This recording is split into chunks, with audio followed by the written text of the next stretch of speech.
네, 다음 주에 광고가 나갈 텐데 제 눈에 보여서 좀 인사를 해야 될 것 같은데요.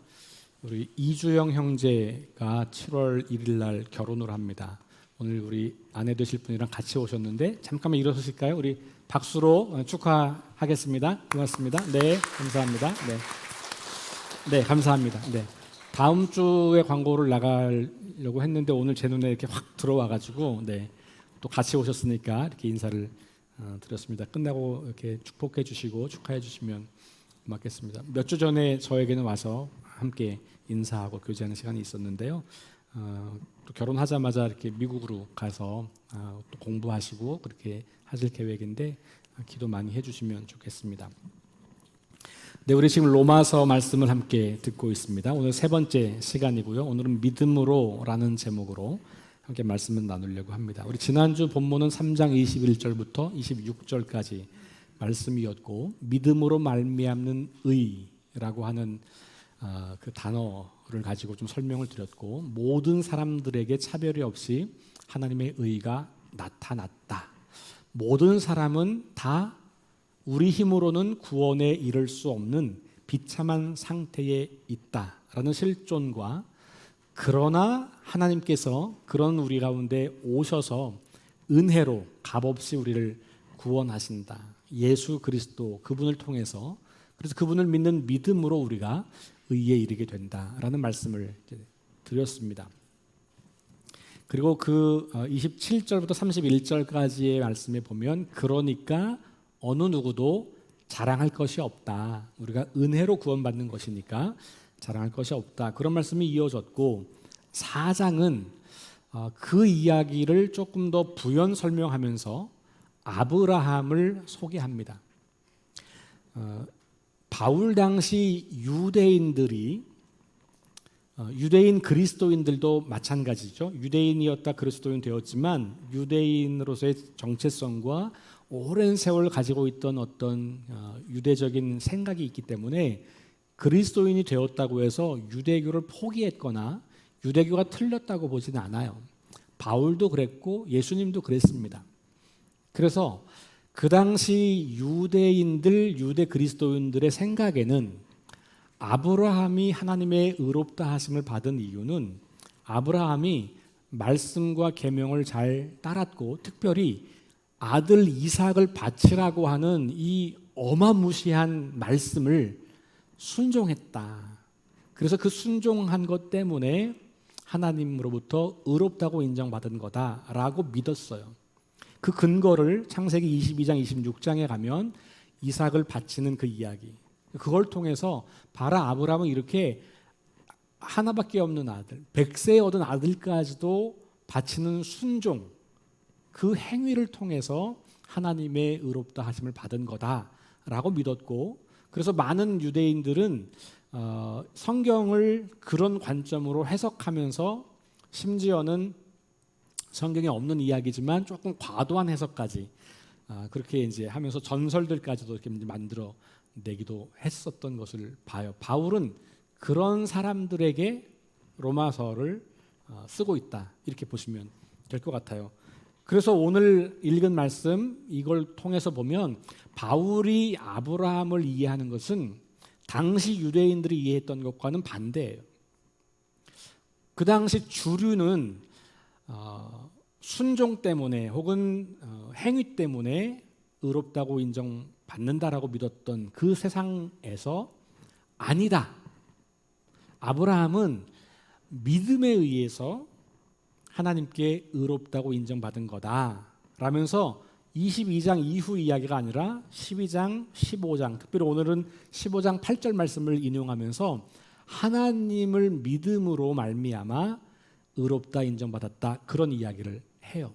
그러니까 유대인들이 읽고 믿어오는 그 성경을 그대로 그리고 그 아브라함을 그대로 이야기하지만 당시 유대인들과는 다른 관점으로 해석을 하고 이야기를 들려주는 겁니다. 그래서 바울은 믿음으로 말미암는 의의 모범으로서 아브라함을 소개하고 있는 거예요. 오늘 읽은 말씀을 좀 앞으로 올라가면 그래서 4장 1절부터 8절 사이에서는 이제 질문을 하면서 만약에라고 하면서 아브라함이 만약에 율법으로 원행위로 그렇게 의롭다함을 받았다면 그러면 말이 안 된다 이런 이야기를 하는 거예요. 그러면서 1절부터 8절 사이에는 행위가 아니라 믿음으로 의롭다함을 받았다. 아까 말씀드린 창세기 15장 8절을 인용하면서 아브라함이 하나님을 믿음에 의로 여김을 받았다라는 이야기를 들려줍니다. 그러면서 삭슨, 그러니까 노동의 대가죠. 지금으로 말하면 뭐 임금 이런 거죠. 월급 이것은 마땅히 받을 수 있는 자격이 있는 사람에게 주는 거다. 그런데 아브라함이 의롭다고 인정받는 것은 마땅히 그걸 받을 만한 자격이 없는데 주신 거다. 그렇게 이야기를 이제 하는 겁니다. 그래서 은혜로 주어진 거다. 이런 이야기를 8절까지 하고 9절부터 12절까지는 그 하나의 또 예로서 할례 이야기를 하는데 아브라함이 할례를 받은 것은 의롭다함을 받기 전에 받은 게 아니고 다음에 받을 거다. 그러니까 할례는 의롭다함을 받는 기준이나 조건이 아니고 의롭다함을 받은 것에 대한 확증의 표로서 할례를 받게 된 거다. 그래서 무할례 시에 의롭다고 인정받았다. 그리고 이제 여기서 특별히 약속이라고 하는 이야기가 이제 그 다음 오늘 읽은 말씀부터 등장하는데 어쨌든 결국은 할례 받지 않은 사람들도 구원이 가능하다는 이야기를 바울은 지금 하고 싶은 거예요.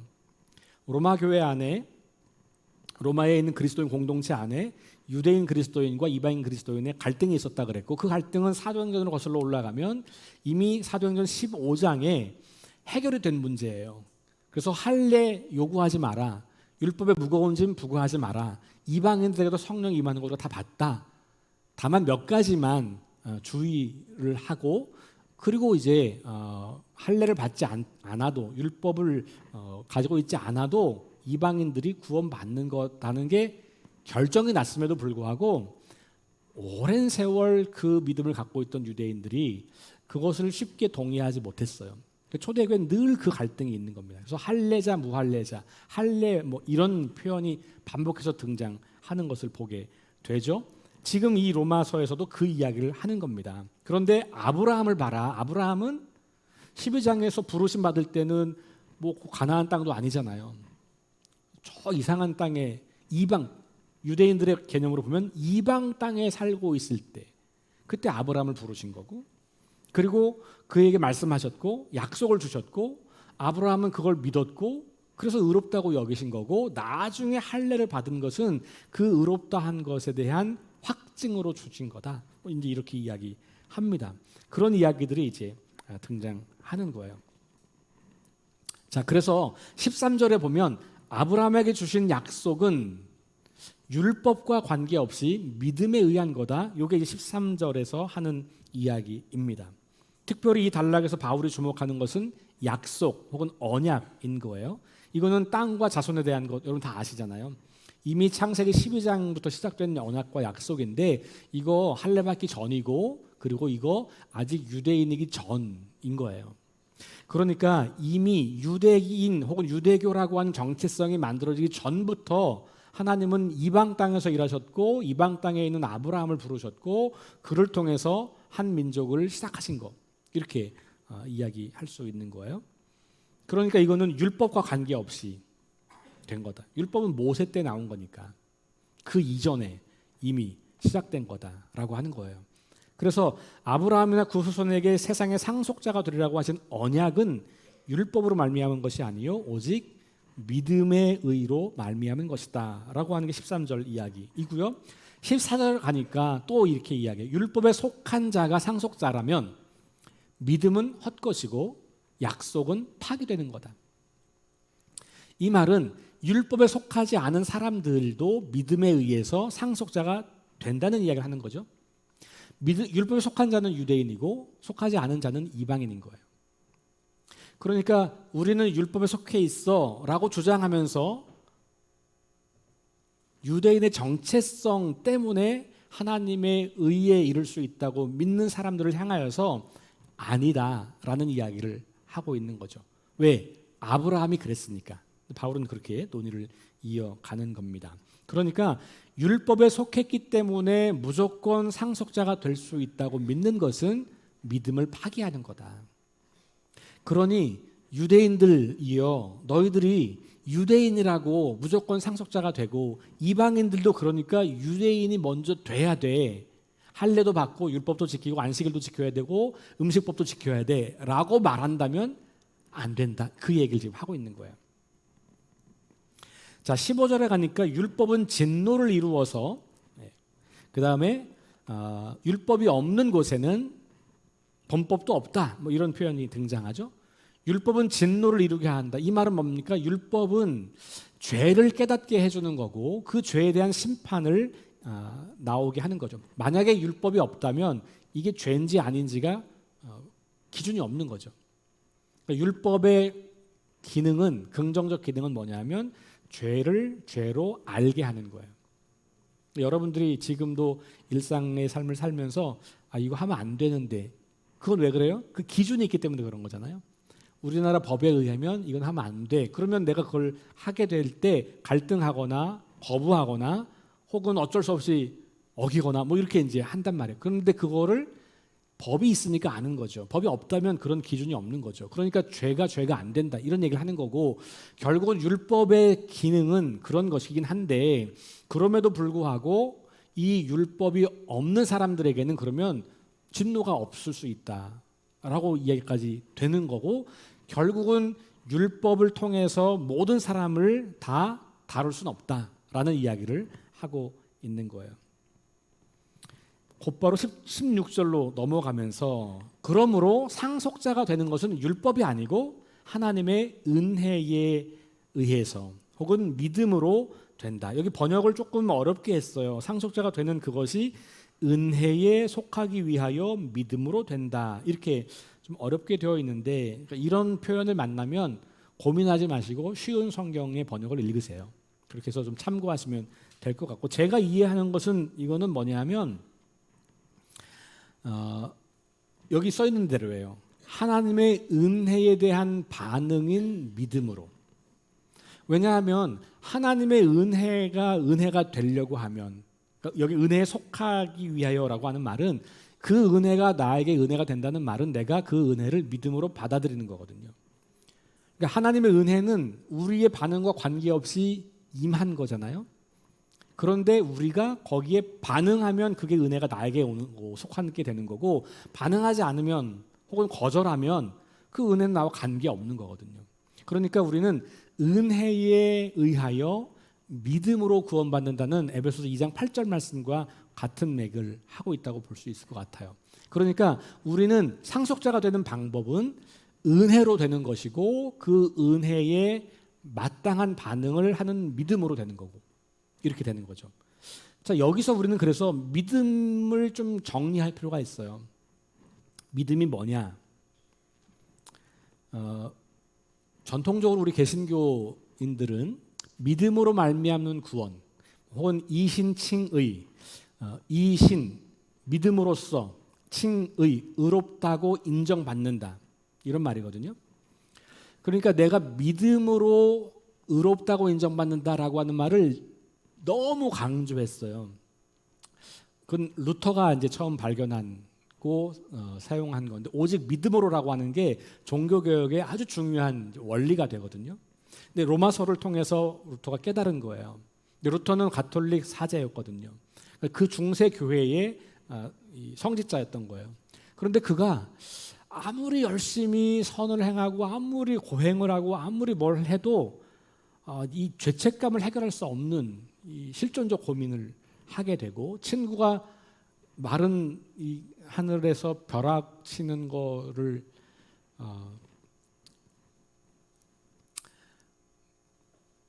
벼락을 맞고 죽어요. 친구가. 그래서 그때 엄청난 두려움을 갖게 돼요. 그래서 어떻게 내가 하나님 앞에 심판을 면할 수 있을까를 고민하면서 별의별 애를 다 쓰는데 안 되는 거예요. 그러다가 로마서를 읽다가 오직 믿음으로라고 하는 원리를 발견하게 되고, 그동안 교회가 강조했던 그 행위, 여러 가지 어떤 행위들, 고행들 이런 것들이 아니고 은혜로 믿음으로 구원받는 거네라고 하는 것을 발견하면서 오직 은혜로, 오직 믿음으로, 오직 성경으로라고 하는 종교개혁의 원리를 끄집어 오는 거거든요. 그게 600년 동안 우리한테 이제 온 거고, 그래서 오늘날 우리 개신교회는 오직 믿음으로라고 하는 것을 말할 때 우리가 아무리 선한 일을 많이 하고 아무리 의로운 일을 많이 해도 그건 구원과 관계없어. 그래서 믿음과 행위를 적대 관계로, 이분법으로 나눠놨어요. 그래서 이 믿음을 굉장히 강조하는 거죠. 근데 문제는 뭐냐 하면 뭘 믿냐가 중요하잖아요. 뭘 믿느냐는 잘 모르겠고 그냥 믿으면 된대. 그래서 믿어요. 내가 믿고 싶은 걸 믿는 거예요. 구원의 확신이 있으면 된대. 구원의 확신 나 있어. 난 속으로 계속 신념화하는 거죠. 난 구원의 확신, 난 구원 받아. 그거 믿으면 구원 받는다. 어떤 사람들은 내가 원하는 것을 믿으면 이루어진다. 도깨비 방망이 같은 믿음을 이야기하는 사람도 있는 거고. 그런데 여러분, 이 은혜라고 하는 말은 내용으로 들어가면 하나님께서, 자, 지난주와 연결하면 비참한 실존인 우리에게 하나님께서 찾아오셔서 우리를 구원하시는 행동을 하신 거예요. 예수 그리스도를 통해서. 은혜의 내용은 뭐냐 하면 하나님께서 우리를 위해서, 세상을 위해서 행하신 일이에요. 또 그 내용은 예수 그리스도로 또 요약되겠죠. 그러니까 믿음인 뭐냐, 하나님이 행하신 그 구원의 일을 사실로 인정하고 받아들이는 거예요. 그러니까 뭘 믿는 거예요? 하나님이 행하신 일을 믿는 거예요. 이게 믿음이에요.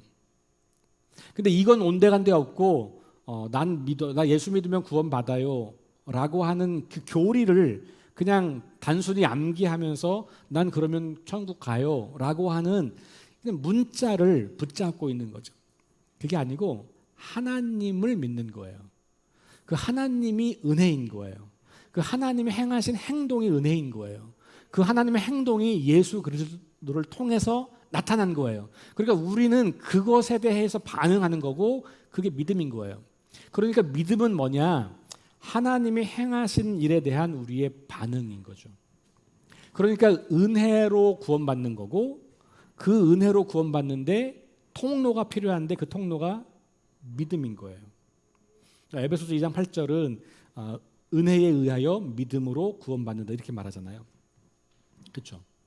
그러니까 하나만 선택하면 은혜예요. 우리 믿음으로 구원받는 게 아니고 은혜로 구원받는 거예요. 믿음으로 구원받는 걸 너무 강조하면 어떤 일이 발생하냐? 내가 마치 구원의 능력이 있다고 착각하게 되는 거예요. 내가 믿는 믿음, 내가 확신하는 확신, 나의 의지 이렇게 되는 거죠. 그래서 믿음이라고 하는 또 하나의 행위를 만들어내게 될 수 있어요. 믿음이 우리를 구원하는 거가 틀린 얘기는 아니지만 더 앞선 이야기가 있는 거죠. 그게 뭐예요? 하나님이 우리가 비참한 심판을 받아 죽어 마땅한 우리 힘으로는 이 상태를 회복시킬 수 없는 그런 상태인 우리에게 오셔서 그런 우리를 구원하시려고 행동하셨다는 사실, 그게 은혜인 거예요. 나는 그런 자격도 없고 능력도 없는데 그 일을 행하셨으니까. 그러니까 그 은혜가 나를 구원하고 그 하나님이 나를 구원하는 거지 내가 믿는 게 구원하는 건 아닌 거죠. 엄밀히 말하면. 그러나 은혜에 의하여를 괄호치고 믿음으로 이렇게 강조가 된 거예요. 그러니까 사실은 우리는 은혜에 의하여를 더 강조해야 되는 거예요. 그래야 하나님이 우리를 구원하는 거예요. 내가 믿는다고 구원받는 게 아니고 하나님이 나를 구원하신 거죠. 그런데 문제는 뭐냐면 그 은혜에 대한 반응으로서의 믿음을 내가 갖고 있느냐. 여러분, 그러니까 하나님이 행하신 그 구원의 사건에 대해서 이게 사실이고 나를 위한 일이고 온 세상을 위한 일이라고 하는 것을 받아들이는 믿음. 이게 인격적 반응인 거예요. 그러니까 여러분, 믿음은 믿어지는 게 아니고 내가 이 사실을 분명히 인식할 때 전인격적으로 반응하여서 믿음에 이르는 거예요. 그러니까 생각하고 고민하고 기도하고 내 실존이 어떻고 하나님 향하신 일은 무엇이고 이걸 생각하면 논리적으로 납득이 되는 거예요. 억지로 믿어지는 게 아니고 내 존재가 그렇게 비참한 존재라는 걸 인정하면, 그리고 하나님이 행하시는 일들이 사실이라고 하는 걸 인정하면 자연스럽게 따라오는 반응으로서 믿음인 거죠. 그러니까 은혜로 구원받는 거고 우리의 믿음은 그 통로가 되는 거예요. 하나님께서도 아브라함을 먼저 부르셨잖아요. 아브라함은 그 부르심에 응답한 거거든요. 하나님이 아브라함을 부르지 않았는데 아브라함이 하나님을 믿는다고 할 수가 없는 거예요. 하나님이 행하신 먼저 행하신 그 일, 요거가 은혜고 그걸 믿는 게 우리 반응, 믿음. 그러니까 이렇게 풀어 말할 수 있어요. 하나님을 떠나서 우리 스스로가 주인이 되어 살아가기 때문에 깨어지고 망가지고 결국은 하나님 없는 영혼을 맞이할 수밖에 없는 운명에 처한 우리들, 그런 우리에게 하나님이 먼저 찾아오셔서 우리가 받아야 할 심판을 대신 받으시고 깨어지고 망가진 우리를 회복시켜서 거룩한 하나님의 자녀로, 하나님의 시민으로 우리를 바꾸어 주신 것, 삼아 주신 것, 이 내용이 은혜인 거고, 그 은혜를 하나님이 나를 위해서, 세상을 위해서 행하신 일로 받아들여서 거기에 반응하는 게 믿음이에요. 그러니까 믿음으로 구원받는다는 말이 틀렸다는 말이 아니고, 이 은혜라고 하는 것을 생략하고 엉뚱하게 내가 믿고 싶은 걸 믿거나 나의 확신을 믿거나 이런 것으로 우리가 자꾸 좁아지면 오해가 생길 수 있다는 얘기를 드리는 거예요. 자, 그러면 여러분들이 여기까지 읽고 나면, 로마서를 1장부터 4장까지 읽고 나면 질문이 생겨야 돼요. 어떤 질문이 생겨야 되냐면, 이상하다. 2장에서는 분명히 하나님은 각 사람이 행한 대로 보응하신다라고 말하고 있고, 율법을 안다고 해서 혹은 율법을 가르친다고 해서 구원받는 게 아니고 율법을 행해야만 하나님의 의에 이룰 수 있다고 말했는데, 3장 후반부 넘어오니까 그게 아니고 행위는 아니고 믿음으로 의롭다함을 받는다고 얘기하네. 아니 왜 금방 이렇게 얘기했다가 뒤집지? 이 질문이 생겨야 돼요. 대부분의 사람들이 질문이 안 생겨요. 왜냐하면 나는 이미 교리로 확정해놨어. 믿음으로 구원받는 거다. 그러니까 성경에 행위로 구원받는다는 말이 나와도 그건 무시. 여러분, 교리는 늘 성경으로 조명해야 돼요. 교리는 나오게 된 역사적 배경과 상황이 있는 거예요. 아까 말씀드린 것처럼 중세 교회가 행위를 지나치게 강조하고 그것 때문에 타락했기 때문에 루터가 로마서를 읽으면서 믿음이라고 하는 원리를 재발견한 거지, 성경에 그 얘기만 있는 건 아니에요.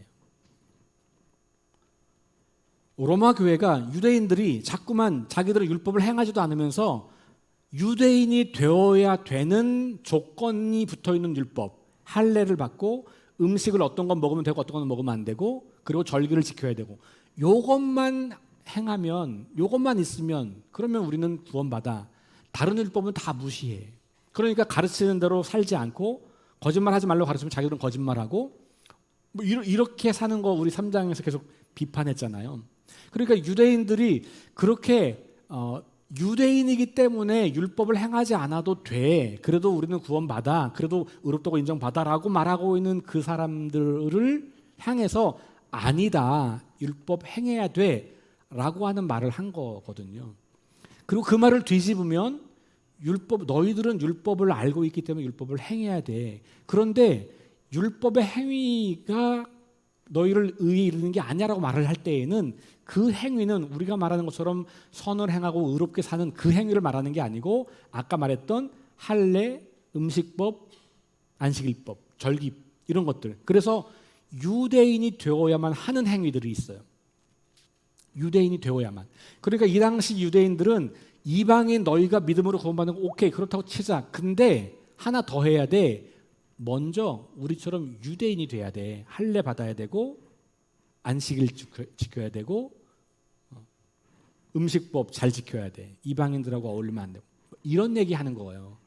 그러니까 결국 바울이 하고 싶은 얘기는 뭐냐면, 이 로마서의 모순은 믿음으로 말미암는 의와 행위로 말미암는 의의 모순이 등장하는데, 바울의 해결은 뭐냐 하면 율법의 행위라고 말할 때 이 행위가 우리가 오랫동안 생각해봤던 것처럼 율법이 요구하는 선하고 윤리적인 행동을 말하는 게 아니고 유대인의 정체성과 관련된 율법의 행위들, 유대인이 되어야만 구원을 받아, 유대인이 되어야만 하나님의 의를 받을 수 있어 라고 하는 것에 대해서 반대하기 위한 그런 이야기다라고 보는 거예요. 그렇게 되면 성경에 나오는 모순되는 충돌하는 것 같은 이 두 가지 이야기를 조합할 수 있는 거죠. 하나로 이해할 수가 있는 거예요. 자, 저는 여러분들에게 오늘 질문하고 싶어요.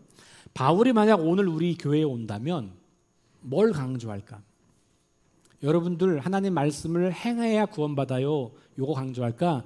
여러분들 그냥 행위는 필요 없고 그냥 믿기만 하면 돼요 라고 할까? 뭘 말씀하실까요? 여러분들에게 말씀하신다면? 저는 100% 확신해요. 행위로 구원받는 말을 할 거예요. 왜? 여러분들 다 믿는다고 하는 사람들이거든요. 그러면서 난 일주일 동안 어떻게 살아도 나 예수 믿으니까 천국 가는 건 변치 않아. 삶은 좀 못할 수도 있고 죄에 넘어지는 건 누구나 다 그런 거고, 어떻게 우리가 죄를 이기고 살아? 어떻게 우리가 의로운 삶을 살아? 어떻게 우리가 선한 걸 하겠어? 우리는 다 타락했는데 안 되지. 그러니까 믿음으로 구원받는 거지라고 믿고 있는 분들이 많잖아요. 오늘 바울은 우리에게 유대인들에게 그렇게 말했던 것처럼 그렇게 말할 거라고요. 너희들이 말씀을 알고 하나님 말씀을 알고 읽고 예배하고 11조도 하고 종교활동 열심히 하는데 그것으로 너희가 그리스도인 되었다고, 그리스도인이 되는 형식을 갖추었다고 너희가 하나님께 의롭다고 인정받는다고 생각하냐? 웃기지 마라. 하나님 말씀을 따라 살아야 돼 라는 말씀을 하실 거라고 저는 생각해요.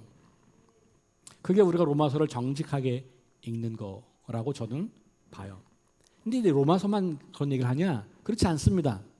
여러분, 이 믿음으로라고 하는 말은 믿음과 행위의 이분법을 넘어서 행위로 증명하는 믿음이 된다는 이야기를 하고 있다는 것으로 정리해야 돼요. 그러니까 나 믿음으로 구원받아라고 말할 때 그 믿음은 행위를 뺀, 행위와 이분법으로 나눈, 행위는 여기 있고 믿음은 여기 있고 이런 게 아니고 행위를 포함하고 있는 믿음, 포함하는 것만이 아니라 그 행위로 우리의 믿음이 증명되는 그런 믿음, 그 믿음을 말한다고 이해를 하셔야 돼요. 바울이 갈라디아서 5장 6절에서 이렇게 이야기하죠. 함께 읽겠습니다. 시작. 그리스도 예수 안에서는 할례나 무할례나 효력이 없으되 사랑으로서 역사하는 믿음뿐이니라. 바울의 핵심 메시지 중에 하나예요. 갈라디아서도 로마서와 마찬가지로 믿음으로 말미암는 의를 이야기하거든요. 그런데 이렇게 이야기합니다. 할례자나 무할례 소용없다. 이게 무슨 유대인이든 아니든 이런 말이에요. 그러니까 바울에게는 계속해서 유대인이 니네 유대인이니까 구원받아 이거 소용없다는 얘기를 계속하는 겁니다. 그러니까 할례나 무할례 이거 의미 없다, 효력 없다. 그 대신 뭐냐? 너희의 믿음이, 그리스도 예수 안에 있는 너희의 믿음이 과연 사랑으로 역사하는, 사랑으로 나타나는, 사랑으로 증명되는 믿음이냐? 그것만 있다, 이렇게 이야기하는 거예요. 그러니까 믿음은 행위와 반대에 있는 게 아닌 거예요. 이걸 이분법으로 분리하면 문제가 발생하죠. 그러니까 행함이 없는 믿음, 그러니까 세상 사람들이 볼 때 우리의 삶이 별로 아름답지 않은 그런 모습으로 전락이 되는 거죠. 그러면 바울만 그랬냐? 여러분, 신약 성경에 야고보서라는 성경이 있어요. 루터는 이 야고보서를요 성경도 아니다 이렇게 봤어요. 지푸라기다, 지푸라기. 왜냐하면 믿음으로 말미암는 의를 강조했는데 여기는 순 행함으로 구원받는 이야기를 하고 있거든요. 바울이 보기에는 야고보서는 지푸라기 같은 거예요. 그런데 여러분 보세요. 이 성경 안에 야고보서가 있다고 하는 것은 그 중심을 잡아주는 거예요. 믿음과 행위가 결코 나뉘어지는 게 아니라고 하는 것을 강력하게 말해주고 있어요. 2장 14절 내 형제들아 만일 사람이 믿음이 있노라 하고 행함이 없으면 무슨 유익이 있겠냐. 그 믿음이 능히 자기를 구원하겠느냐. 이 말은 그런 믿음은 너를 구원할 수 없다는 이야기예요. 그래서 그 뒤에 15절 16절에서 뭐냐면 누가 이렇게 굶어서 배고프고 있는데 가서 라면 끓여 먹어요. 이렇게 말하는 게 믿음이냐? 그에게 음식을 주는 게 믿음이지. 이렇게 말하는 거예요. 누가 헐벗었는데 아유 그냥 가서 옷 좀 사입지 왜 그러고 있어요? 이게 아니고 가서 옷을 주라는 거예요. 그러면서 17절에 뭐라고 말해요? 17절에 이와 같이 행함이 없는 믿음은 자체가 죽은 거다. 죽은 믿음은 믿음이에요? 믿음이 아니에요? 그 믿음이 아닌 거예요. 죽은 믿음은 구원할 수 있는 능력이 없다는 말이에요. 그러니까 행함이 없는 믿음은 믿음이 아니라는 거예요. 행함과 믿음은 분리되는 게 아니라는 것이죠. 26절에 가면 그래서 그 이야기를 쭉 길게 한 다음에 영혼이 없는 몸이 죽은 것처럼 행함이 없는 믿음은 죽은 것이다. 여러분들 시체를 보고 사람이라고 말하지 않아요. 그렇죠? 시체 이거예요. 왜? 능력이 없으니까. 생명력이 없잖아요. 행함이 없는 믿음이 그렇다. 야고보서는 그 이야기를 굉장히 강조하죠. 예수님은 어떤 말씀을 하셨을까? 여러분 마태복음 7장 21절에 가면 예수님 산상설교의 후반부에 5, 6, 7장이 산상설교인데 후반부에 와서 이런 이야기를 합니다. 나더러 주여 주여 하는 자마다 천국에 들어갈 것이 아니고 누가 들어간다고요? 하늘에 계신 내 아버지의 뜻대로 행하는 자라야. 내 아버지를 믿는 자가 아니에요. 행하는 자. 예수님은 너무나 분명하게 행위 구원론자예요. 이렇게 보면. 이것만 있는 거 아니죠. 예수님은 또 나를 믿으라 이런 말씀도 있잖아요. 그러니까 이 모순되는 이야기, 갈등이 성경에 둘 다 있다는 것은 둘 중에 하나를 선택해서 하나를 버릴 수 있는 게 아니라는 거예요. 그러니까 믿음과 행위는 그래서 적대 관계에 있는 게 아니고 나눌 수 있는 게 아니고 포함되어 있는 거. 바울이 하고 싶었던 얘기는 뭐냐면 율법의 행위로 구원받는 게 아니다라고 말을 할 때 그 말은 너희가 유대인이 되기 위한 그 행위, 할례를 받고 음식을 이건 먹고 저건 먹지 말고 절기를 지키고 이런 유대인의 정체성을 획득하기 위한 행위들 그걸로는 안 된다. 다시 말하면 유대인이기 때문에 구원받는 거 아니다. 오류로 말하면 나 기독교인이에요 라고 말할 수 있는 외적인 표지들이 있죠. 세례 받았어요. 예배 드려요. 11조 드려요. 뭐 성경 읽어요. 기도해요. 그러니 난 구원받았어요. 그러니 하나님 나를 그거 보고 이쁘다고 할 거예요. 일주일에 한 번 날 보면 이쁘다고 할 거예요. 하루에 새벽 10분, 15분, 20분 요거 보면 나 이쁘다고 할 거예요. 근데 일주일 동안 살아가는 실제 삶의 모습에서는 어떠냐? 그거 질문하고 있는 거죠. 그러니까 믿음으로 의롭다 인정받는다. 믿음으로 구원받는다고 하는 말을 전통적으로 말했던 것처럼 행위의 반대 개념으로 이해하시기보다는 그 믿음은 행위가 그 안에 포함되어 있는 믿음. 동전의 앞면과 뒷면과 같은 것. 분리할 수 없는 겁니다. 믿는다면 그렇게 사는 게 포함되어 있는 거죠. 하나님 말씀을 믿는다면 그 말씀대로 살아가려고 하는 우리의 노력이 따라와야 되죠. 물론 우리가 아마 죽을 때까지 완벽하게 그 말씀을 100% 따라 살긴 어려울 거예요. 그런 의미에서 아마 율법이 우리를 구원하지 못한다는 말이 또 이해가 되기도 해요. 그렇죠? 그러나 하나님은 우리가 완벽한 수준에 도달할 때까지 기다리시는 것이 아니라 우리가 방향을 잡고 그 방향으로 계속 신실하게 걸어가고 있느냐. 넘어질 때가 있고 잠시 주춤할 때가 있고 잠시 포기할 때가 있고 잠시 곁길로 갈 때가 있지만 여전히 우리가 그 하나님을 향하여 계속 걸어가고 있느냐. 믿음의 길을 걷고 있느냐. 이것을 보실 거죠. 우리 감리교회에서는 그래서 성화를 굉장히 중요하게 다루고 있는 거예요. 믿음, 의인화, 의인이 되는 거 그걸로 다 끝난 게 아니고 성화의 길을 계속해서 걸어가서 우리의 구원을 완성하는 것. 이것이 성경이 또 반복해서 이야기하고 있는 이야기인 거죠. 저는 그래서 오늘 이 로마서를 이야기하면서 바울이 말하는 믿음으로 말미암는 의라고 하는 것을 조금 더 포괄적으로 이해할 필요가 있겠다라고 하는 말씀을 함께 드렸습니다. 자, 오늘 마지막 정리 문장 읽고 마무리하겠습니다. 같이 읽겠습니다. 시작.